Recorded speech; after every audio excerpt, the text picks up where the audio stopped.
আসসালামু আলাইকুম। দেখছেন আমার এই জায়গাটা কিন্তু আসলে একদম অকেজো অবস্থায় ছিল।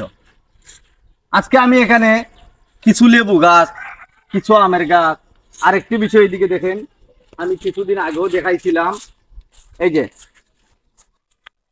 আমি লটকন গাছগুলা তৈয়ার করে আমি গ্রাফটিং করে যে গাছগুলারে দিছিলাম, দেখেন কত সুন্দরভাবে সে তার পর্যায়ক্রমে চলে আইছে। গাছগুলা কিন্তু হওয়ার পথে অনেকটাই আছে এইদিকে।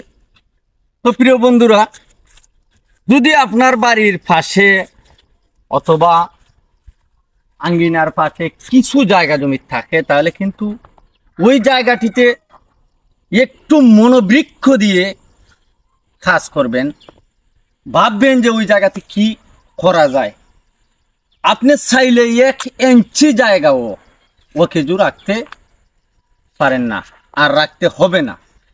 1 ইঞ্চি ইঞ্চি করে হিসাব কইরা যদি আপনি কিছু গাছ, কিছু ফল ফলাদি ফসিল লাগিয়ে রাখেন, তাহলে কিন্তু আপনার সব দিক দিয়ে চাহিদা পূর্ণ হতে কোনো অসুবিধা হবে না। তো ভালো থাকবেন। খুদা হাফেজ।